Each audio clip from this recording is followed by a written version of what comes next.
Good morning friends, मैं रत्नेश त्रिपाठी हाजिर हूँ आप लोगों को लेकर के एक बार फिर से अवसर क्लासेस में। और आज मैं लेकर के आया हूँ इलेक्ट्रिकल सेकेंड ईयर और सिविल फर्स्ट ईयर की मर्ज क्लास बीएमई ईई और पावर प्लांट की। पिछले क्लास में हम लोगों ने पढ़ा था thermodynamics first law, thermodynamics second law और PMM one and PMM two. And आज बात करेंगे तो हम बात करेंगे थर्मोडायनामिक्स का जीरोथ लॉ। उसके बाद बात करेंगे हीट इंजन, हीट पंप और रेफ्रिजरेटर की। इन चार टॉपिक पे और एक दो न्यूमेरिकल दूंगा जो आप लोग वर्क करेंगे इन पे, और उनका जो आंसर आएगा वो आप लोग हमें प्रोवाइड कराएंगे कमेंट करके। ठीक है, तो बात करते हैं पिछले पिछले टॉपिक पे हमने बात करी थी फर्स्ट लॉ सेकेंड लॉ की and PMM one and PMM two. First law था ऊर्जा अविनाशी है, जिसे जिसका ना तो नाश किया जा सकता है और ना इसे उत्पन्न किया जा सकता, change to one form to another form. ठीक है, एंड इसके बाद बात करता था अगर हम जितनी हीट प्रोवाइड करते हैं या तो वह कार्य करेगी या टेम्परेचर बढ़ाएगी या फिर दोनों होगा। तीसरी बात इसमें यह थी कि जो वर्क हम देते हैं इनपुट, बिना इनपुट के हम आउटपुट प्राप्त नहीं कर सकते हैं। ठीक है, तो फर्स्ट लॉ ये था। सेकेंड लॉ इसमें था क्लासियस और kelvin Planck statement. Kelvin Planck ने बताया था कि बिना ऐसा कोई इंजन संभव नहीं है जो हमारा बिना इनपुट के आउटपुट दे या कुछ ऐसा काम करे जिससे मतलब एक ही सोर्स से ऊष्मा लेकर के सीधे वर्क में बदल दे, दूसरे सोर्स की आवश्यकता ना पड़े। ठीक है, तीसरा जो था हमारा kelvin and Planck statement, sorry हाँ क्लासियस स्टेटमेंट था। पहला वाला केल्विन प्लांक था, दूसरा वाला था क्लासियस स्टेटमेंट। वो था कि ऐसी कोई भी मशीन या इंजन नहीं है जो लो टेम्परेचर से हाई टेम्परेचर की ओर हीट ट्रांसफर कर सके बिना किसी एक्सटर्नल फोर्स के। ठीक है, तो आज बात करते हैं zeroth law of thermodynamics. Zeroth law of thermodynamics. ठीक है, तो आज हम बात करेंगे पहले जीरोथ लॉ ऑफ थर्मोडायनामिक्स में। तो जीरोथ लॉ ऑफ थर्मोडायनामिक्स था क्या, ये समझना। इसमें एक दो वर्ड ऐसे आएंगे जो फिर उनके बारे में समझने की जरूरत पड़ेगी। तो जीरोथ लॉ ऑफ थर्मोडायनामिक्स में बोला गया है कि कोई बॉडी ए है, ठीक है, एक बॉडी बी है और एक बॉडी सी है। तो इसके अंतर्गत ये बोला गया body A, body B and body C. तो इसके अंतर्गत बोला यदि ए और बी एक दूसरे के साथ इक्विलिब्रियम मतलब साम्यावस्था में हैं और उसी बी और सी एक दूसरे के साथ इक्विलिब्रियम में हैं, मतलब ये इसके इक्विलिब्रियम में है, ये इससे आपस में इक्विलिब्रियम में है। ठीक है, तो ये कहने की जरूरत नहीं है कि ये हैं, ये ऑटोमेटिक एक दूसरे से इक्विलिब्रियम में होंगे। जीरोथ लॉ ऑफ थर्मोडायनामिक्स कहता है यदि कोई बॉडी ए कोई बॉडी बी से, यदि कोई बॉडी ए किसी बॉडी बी से और किसी बॉडी सी से इक्विलिब्रियम में है, थर्मल इक्विलिब्रियम थर्मल होना चाहिए। ठीक है, तो बॉडी बी और सी भी एक दूसरे से इक्विलिब्रियम में होंगी। कैसे, मानना जैसे बात करते हैं एग्जांपल के लिए कि एक थर्मामीटर है, ठीक है, ये है थर्मामीटर। ठीक है, आगे इसमें कुछ इस तरह की एक पहले यहाँ पे क्या हो रहा होता है, पारा। ठीक है, यहाँ पे होता है पारा Hg। ठीक है, उसके बाद यहाँ पे जो होती है एक रॉड टाइप में होती है कांच की, उसको वो आती है आपके कहाँ पे, माउथ में। ठीक है, तो अगर इसको ऐसे बना दें, ठीक,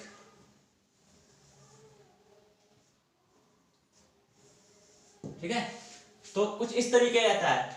अब देखो बॉडी ए हो गया हमारा मुंह, ठीक है, तो बॉडी ए के साथ संपर्क में क्या चीज आ रही है, ये चीज थर्मल इक्विलिब्रियम। अब बात करी गई है कि अगर ये दोनों बॉडी एक दूसरे के साथ थर्मल इक्विलिब्रियम, बात की गई है कि बॉडी ए और बॉडी बी, तो ये पारा है Hg, ये बॉडी सी है, ये वाला जो पॉइंट है निब है इसकी, ये बॉडी बी है। अब बात क्या की है, थर्मल इक्विलिब्रियम, तो समझना जरूरी है थर्मल इक्विलिब्रियम। तो हमने आपको पढ़ाया था सिस्टम एंड सराउंडिंग,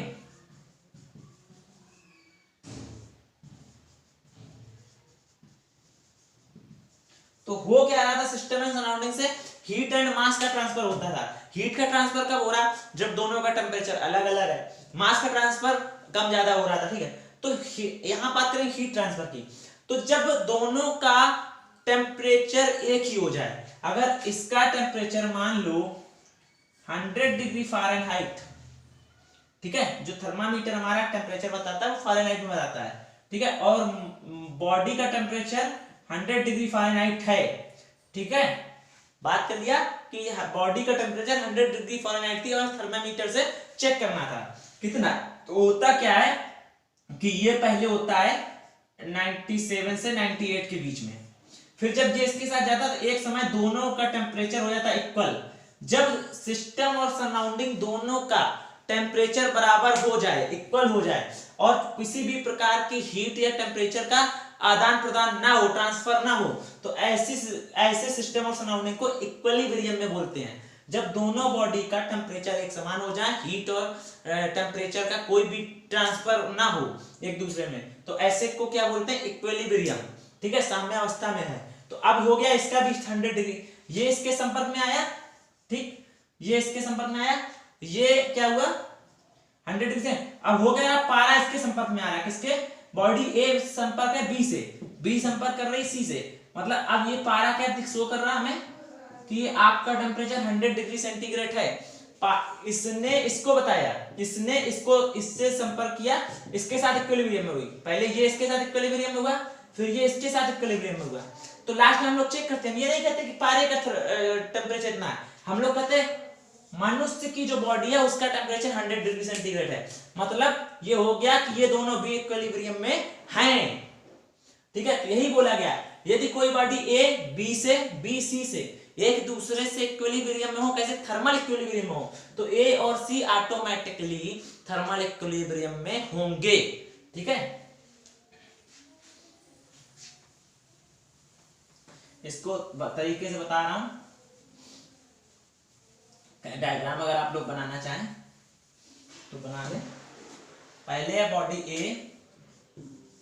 ठीक है, बॉडी बी, ठीक है, ये है बॉडी सी। तो इन्होंने क्या किया, बॉडी ए बी के साथ, ठीक है, थर्मल इक्विलिब्रियम में है, बी सी के साथ थर्मल इक्विलिब्रियम में है, ठीक है, ये इसके साथ, ये इसके साथ। तो तीसरी क्या बोली है, अगर ये इसके साथ है और ये इसके साथ है, तो ये ऑटोमेटिक इसके साथ थर्मल इक्विलिब्रियम में, डॉटेड इसलिए करें समझ में आ जाएगा, ये इसके साथ है, ये इसके साथ ऑटोमेटिक थर्मल इक्विलिब्रियम में हो जाएगी, ठीक है। तो ये बताया गया है। Zeroth law of thermodynamics define, कभी कभी क्वेश्चन पूछ देता है जीरोथ लॉ ऑफ थर्मोडायनामिक्स किसे डिफाइन करता है, तो zeroth law of thermodynamics temperature को डिफाइन करता है, तापमान को, ठीक है। जीरोथ लॉ ऑफ थर्मोडायनामिक्स तापमान को डिफाइन करता है। फर्स्ट लॉ जो होता है आपका वो ऊर्जा के अविनाशिता का नियम बोला जाता है, ठीक है, तो टेम्परेचर डिफाइन करता है। तो आप एक बार फिर समझिए, यदि कोई बॉडी ए किसी दूसरी बॉडी बी के साथ, बी किसी तीसरी बॉडी सी के साथ थर्मल इक्विलिब्रियम में हो, तो बॉडी ए और सी भी आपस में थर्मल इक्विलिब्रियम में होंगी, ठीक है। अब बात करते हैं थर्मल इक्विलिब्रियम, मैंने बता दिया क्या होता है।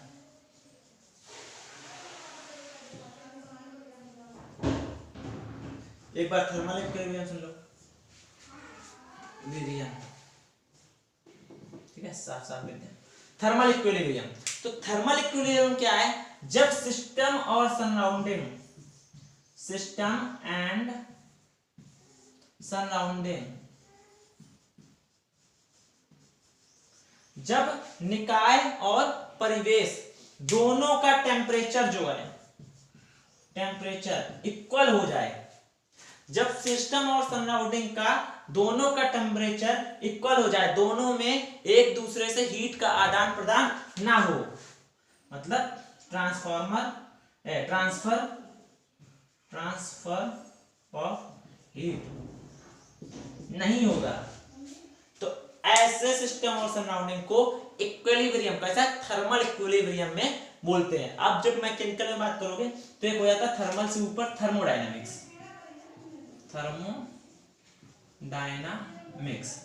थर्मोडायनामिक्स में तीन चीजें आती हैं, पहला थर्मल इक्विलिब्रियम, जब कोई सिस्टम या कोई बॉडी थर्मल, मैकेनिकल और केमिकल तीनों इक्विलिब्रियम में हो तो वो थर्मोडायनामिक्स इक्विलिब्रियम माना जाएगा। तो ये आप में है नहीं तो समझ लीजिए।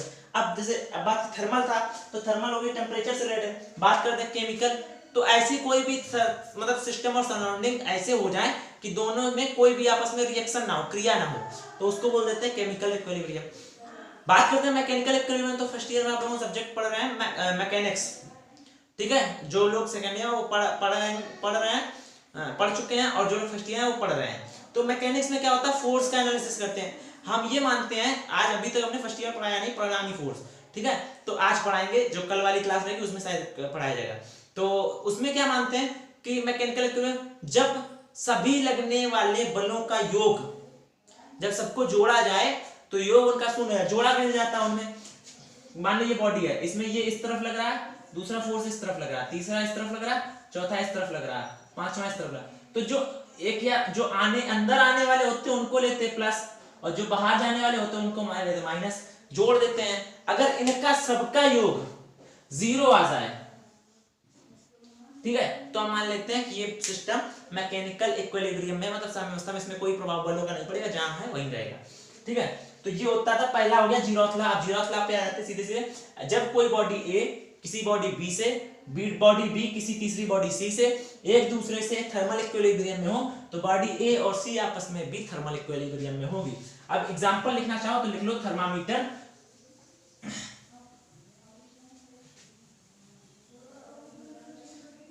ठीक है। थर्मामीटर कैसा होता है, थर्मामीटर इक्विलिब्रियम कैसे होता है, अगर बात कर ले तो थर्मामीटर की एक बार थर्मामीटर की बात कर लेते हैं, ठीक है, वरना दिक्कत है। तो बॉडी ए आपका जो Hg है अंदर, ठीक है, बॉडी बी जो आपकी पिन होती है जो माउथ के अंदर जाती है, और बॉडी सी हमारा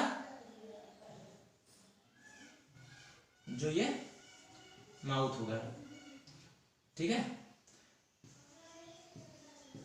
माउथ या फेस, बॉडी सी।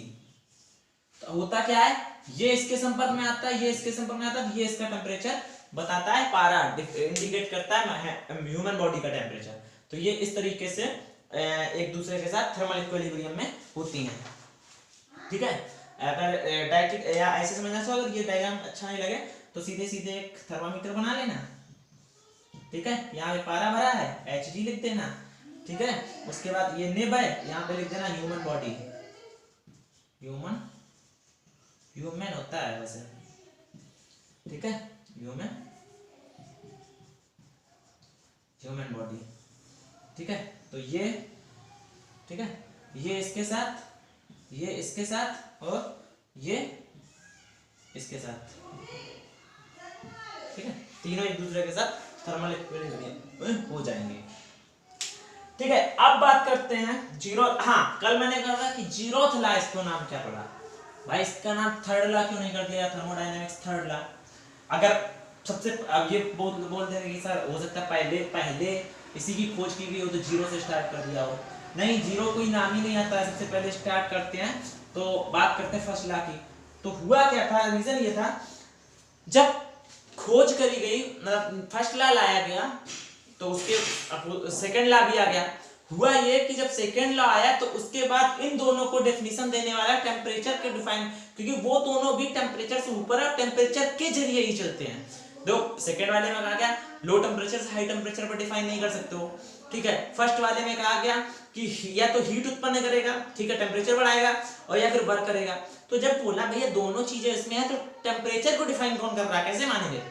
तो थर्ड तो एक नियम की खोज हुई तो वो सिर्फ टेम्परेचर को डिफाइन कर रहा था, वो था थर्मोडायनामिक्स, जीरोथ लॉ। तो कहा भैया फर्स्ट लॉ नाम दे चुके हो, सेकंड लॉ नाम दे चुके हो, और सबसे पहले डिफाइन यही करता है टेम्परेचर को, जो आगे दोनों में यूज हो रहा है, तो इसका नाम थर्ड लॉ तो नहीं रख सकते हैं। तो बोले अब क्या बचा, क्या, तो बोले अब मेरे पास जीरो ही बचा है, हुआ सबसे बाद में था, इसीलिए इसका नाम जीरोथ लॉ रखा गया था, ऊष्मागतिकी का शून्य मानिए, ठीक है। अब हमारे पास टॉपिक आता है हीट इंजन, ठीक है। अब बात करते हैं हम लोग हीट इंजन की। तो हीट इंजन में केल्विन एंड प्लैंक ने जो कहा था ये कहीं ना कहीं उनका आशय ये भी था कि जो हीट होती है वो हाई टेम्परेचर से लो टेम्परेचर की ओर बहना शुरू कर देती है। जहां टेम्परेचर हाई होगा वो टेम्परेचर लो टेम्परेचर की तरफ बहना स्टार्ट कर देता है। बात सही थी। तो जो हीट इंजन होता है हमारा वो केल्विन प्लैंक स्टेटमेंट, ठीक है, केल्विन प्लैंक स्टेटमेंट पे आधारित है। जैसे या केल्विन प्लैंक ने ये भी कहा तो जो लिखा गया है केल्विन प्लैंक स्टेटमेंट में, लिखा तो यही गया है कि एक सोर्स से वर्क नहीं करती है, ठीक है। और क्लासिस ने लिखा था लो टेम्परेचर से हाई टेम्परेचर पे नहीं जाती है बिना किसी एक्सटर्नल फोर्स के। तो ये बात काम करता है केल्विन एंड प्लैंक स्टेटमेंट पे। केल्विन एंड प्लैंक स्टेटमेंट के अनुसार होता क्या है, हीट इंजन क्या होता है, ये होता है हाई टेम्परेचर सोर्स से एनर्जी लेता है। जहां हाई टेम्परेचर होता है वहां उस सोर्स से एनर्जी लेता है, उस एनर्जी कुछ एनर्जी को सिंक बेकार जो हो जाती है उसको सिंक में प्रोवाइड कर देता है, बाकी बची एनर्जी को वर्क में ट्रांसफर कर देता है। देखो हमने बताया यह केल्विन प्लैंक स्टेटमेंट पर आधारित है, मतलब केल्विन प्लैंक के कथन पर आधारित है। तो ये एक ऐसी डिवाइस है जो हाई टेम्परेचर सोर्स से ऊष्मा ग्रहण करती है और कुछ लो टेम्परेचर पे कुछ ऊर्जा लो टेम्परेचर पे रिजेक्ट मतलब बाहर कर देती, बेकार है। लो टेम्परेचर पे कुछ ऊर्जा रिजेक्ट कर देती है तथा और मैकेनिकल वर्क, कौन सा वर्क, मैकेनिकल वर्क प्रोड्यूस करती है, ठीक है, मतलब उत्पन्न करती है। अब बात करते हैं इसके डायग्राम की। तो दो चीजें याद रखना। होता क्या है, हमने मान लिया ये की है हाई टेम्परेचर सोर्स TH, ठीक है, और इधर हो गया हमारा लो टेम्परेचर जहां पे हमें रिजेक्ट करनी है। तो इन्होंने कहा क्या है, और ये है आपकी मशीन, कौन सी, heat pump, sorry heat engine, ठीक है, हीट इंजन। तो करता क्या है, ये हाई टेम्परेचर सोर्स से हीट को एब्जॉर्ब करता है, ग्रहण करता है, और कुछ को लो टेम्परेचर पे रिजेक्ट कर देता है, ठीक है, कुछ को। अब मान लिया हमने इसको QH पे जो ले रहा था, जो निकाल दी वो होगी QL। बाकी को क्या करता है, मैकेनिकल वर्क प्रोड्यूस कर देता है। तो यहां से हमें मैकेनिकल वर्क मिल जाता है, ठीक है। तो अब होता क्या है, हम लोग बात क्या करते हैं, इसको अगर हम इक्वल करें, किसी प्रकार से हम इसको इक्वल करें कि टोटल क्या होगा, तो TH जो है वो दो भागों में बटा, किसमें, एक तो W में, एक QL में। भाई अब हमें ये निकालना है कि इसमें टोटल वो कितनी बची है एनर्जी। तो अगर हम इसको निकालना चाहें टोटल इनपुट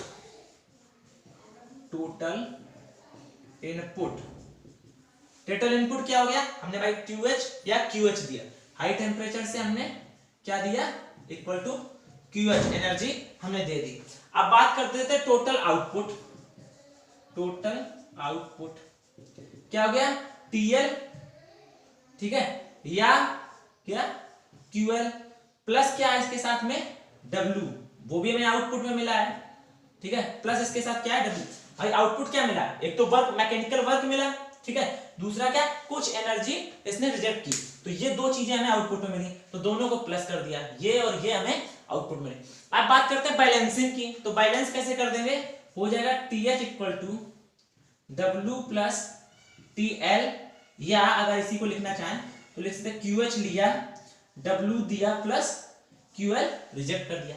हम कह रहे हैं कि हम इससे W निकालना चाहते हैं, क्या होता है, दोनों इसलिए लेके चल रहे हैं क्योंकि दोनों से फार्मूला बनता है, कभी कभी टेम्परेचर देता है, कभी कभी देता मतलब QL कितना लिया, तो दोनों लेके चल रहा है, ये दोनों एक ही मान के चलना, ठीक है, ठीक है।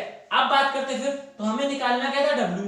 तो W हमने इधर से लिया जब, तो क्या बचा मेरे पास, TL इधर लिया तो हो गया TH माइनस TL।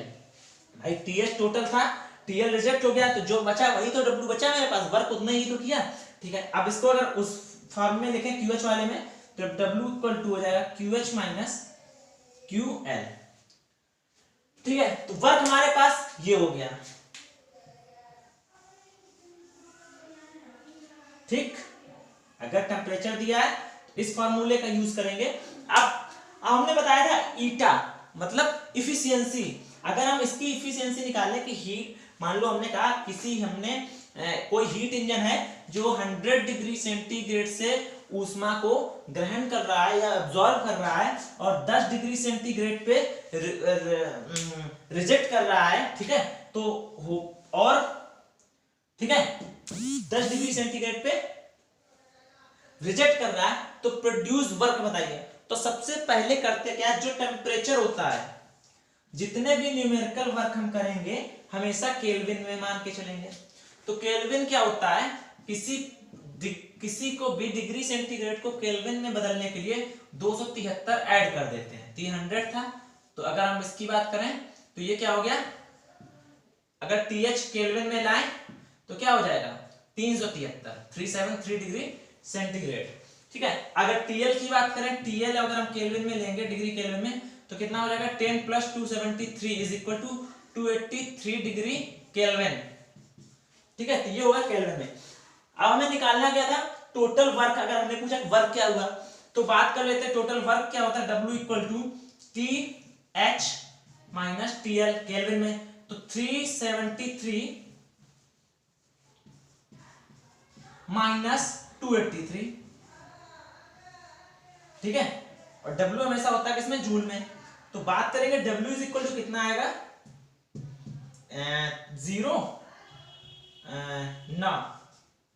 90 डिग्री। सही है, चेक कर लेना। 3 0 9 और 8 17 और 190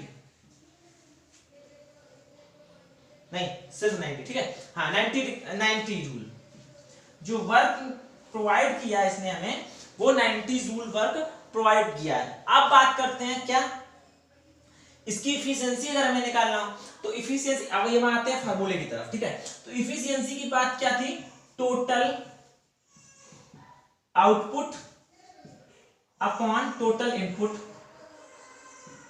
ठीक है, total output upon total input. तो आउटपुट हमें क्या मिला, आउटपुट क्या मिला हमें, बात करें आउटपुट की, तो आउटपुट हमें मिल रहा है W + QL अपॉन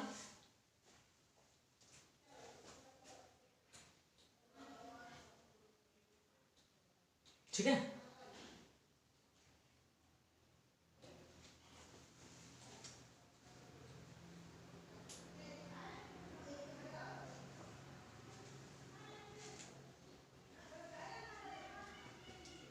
सॉरी, हाँ यहाँ पे जब हम वर्क करेंगे तो total output upon total input, तो W + QL upon input QH। ठीक है, तो अगर हम यहाँ पे W रख दें तो हो जाएगा QH - QL + QL अपॉन QH। एक फार्मूला यहाँ पे गलत हो रहा है, यहाँ पे हम जो फार्मूला लगाएंगे total output upon total input, work upon input, यहाँ तक सही था। ठीक है, बात करते हैं कहाँ पे, यहाँ पे टोटल ईटा, पहले हमने क्या निकाला था यहाँ से W, QH - QL या TH - TL। अगर इसकी हम एफिशिएंसी की बात करें, ठीक है, तो एफिशिएंसी हमारी आती है नेटवर्क अपॉन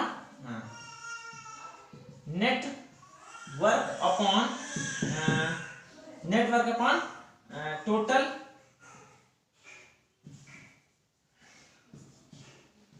दी गई ऊष्मा क्या है यहाँ पे हमारी QH। ठीक है, नेटवर्क अपॉन दी गई ऊष्मा, गिवन हीट एनर्जी। तो नेटवर्क हमारा क्या है W, और दी गई ऊष्मा क्या है QH। ठीक है, तो W अपॉन QH, पहला फॉर्मूला तो ये निकल आया। अगर आपको वर्क दिया है तो ये निकाल सकते हैं, तो W अपॉन QH ये हो गया पहला। अगर हम इसी की बात करें, W हमने यहाँ पे निकाला, अगर टेम्परेचर फॉर्म में पूरा न्यूमेरिकल चल रहा है, टेम्परेचर फॉर्म में, अगर हीट फॉर्म में चला दिया तो हो गया क्या, W क्या हमारा QH - QL अपॉन QH।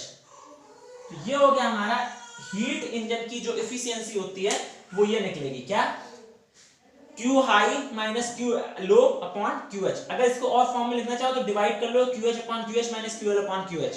तो QH अपॉन QH जब करोगे तो 1 हो जाएगा, तो क्या आ जाएगा, इसी आगे लिखना चाहो तो 1 - QL अपॉन QH।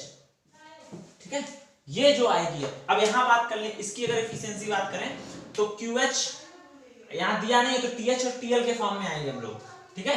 तो यहां कैसे आएंगे हम लोग, TH और TL के फॉर्म में बात करते हैं, TH और TL के फॉर्म में। तो जो ईटा आएगा, ठीक है, तो वो आएगा TH minus TL upon TH, ठीक है। तो यहाँ पे TH TL के फॉर्म में आ रहे हैं क्योंकि दिया है। तो ईटा इज इक्वल टू कितना हुआ, 373 माइनस कितना था, इसको करोगे 283 अपॉन 373, ठीक है। तो इसको अगर डिवाइड करेंगे, ईटा इज इक्वल टू कितना, 90 अपॉन 373। तो ईटा जो आएगा वो आ जाएगा 0.392, ठीक है, कुछ ऐसे ही आएगा 0.2 और डॉट डॉट कुछ आएगा, 1-2 पॉइंट तक और देखना, तो लगभग ऐसा आता है, ठीक है, हीट इंजन, ठीक है। अब बात कर लेते हैं एक चीज और, हाँ, जैसे हम यहाँ पे बात कर रहे हैं QH अपॉन QL की जगह TH अपॉन TL रख सकते हैं, लिख सकते हैं QH अपॉन QL, हो सकता है TH अपॉन TL के, जिसका रेशियो निकलेगा वो इक्वल होगा। लेकिन अगर आप ये कहो कि सर हम QH इक्वल टू TH कर दें तो ये गलत हो जाएगा, ठीक है। रेशियो बराबर होगा लेकिन कोई भी एक पैरामीटर दूसरे के बराबर नहीं होगा।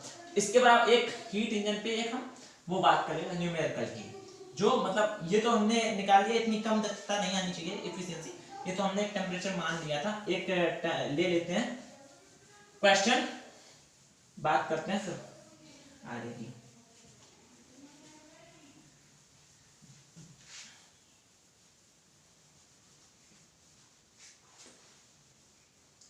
ठीक है, तो सबसे पहले हम अब देखो एक बार हीट इंजन और समझ लो। हीट इंजन क्या है, हीट इंजन एक ऐसी डिवाइस है जो हाई टेम्परेचर सोर्स से ऊष्मा ग्रहण करता है, कुछ ऊर्जा लो टेम्परेचर पे रिजेक्ट कर देता है, मतलब बेकार हो जाकर निकाला, ताकि बाकी को मैकेनिकल वर्क के रूप में कन्वर्ट करके प्रोड्यूस करता है, ठीक है। अब इस फिर इसकी बात करते हैं कि ये किस पे सिद्धांत वर्क करता है, केल्विन एंड प्लैंक स्टेटमेंट पे वर्क करता है। फिर आप इसको प्रूफ कैसे करेंगे, total input is equal to, पहले बैलेंसिंग करेंगे ना, टोटल आउटपुट, ठीक है, TH QH, ये है क्या, हीट इंजन,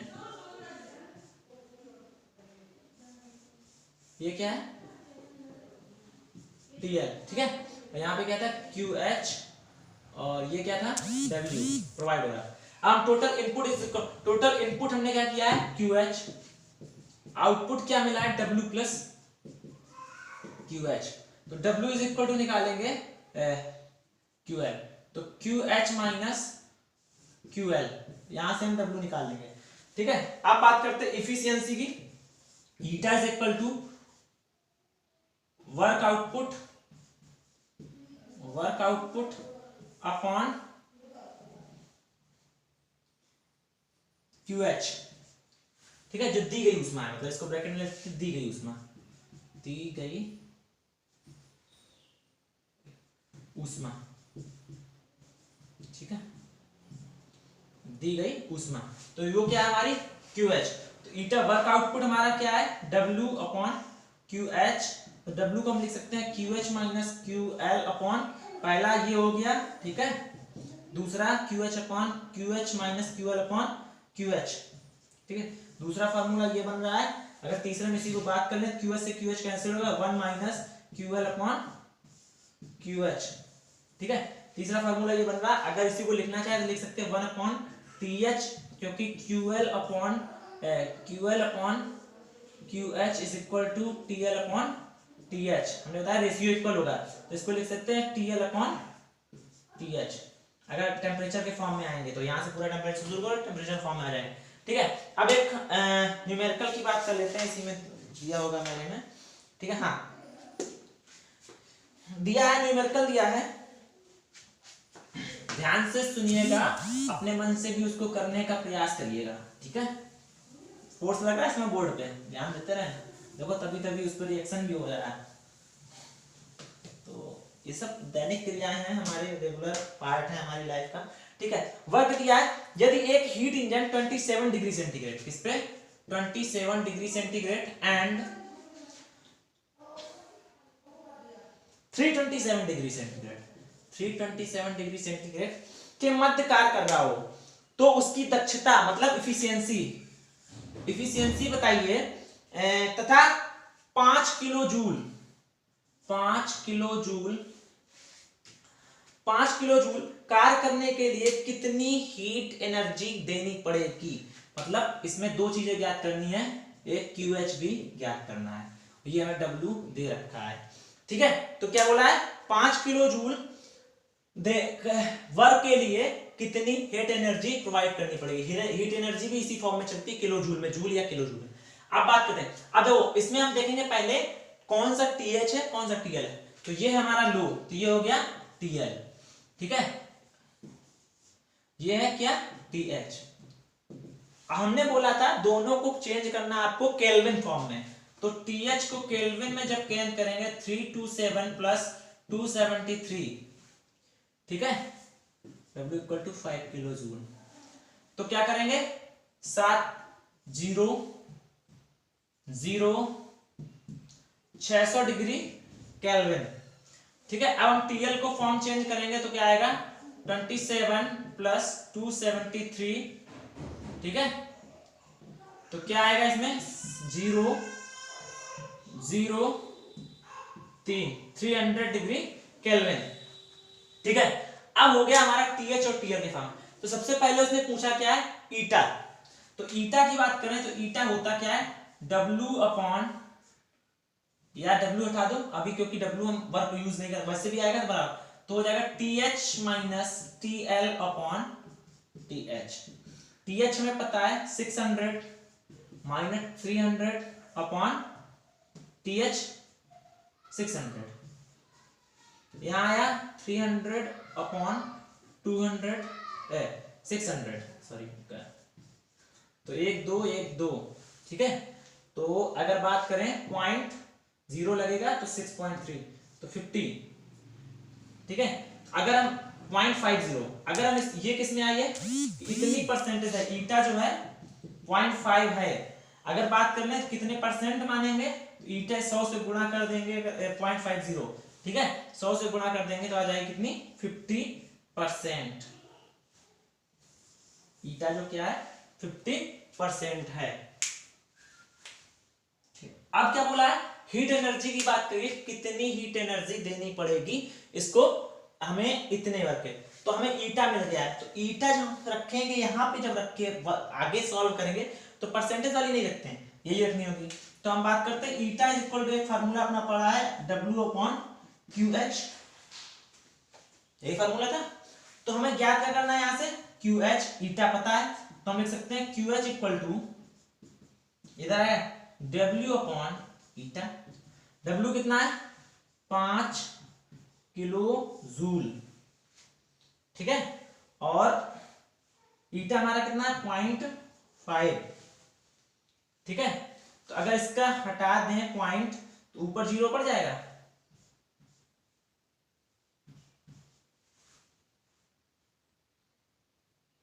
अब कितनी देनी पड़ेगी हमें 10 किलो जूल, मतलब 5 किलो जूल ऊर्जा उस, हाँ ठीक है, 5 kilo joule work mechanical work लेने के लिए 10 किलो जूल ऊर्जा देनी पड़ी, ठीक है।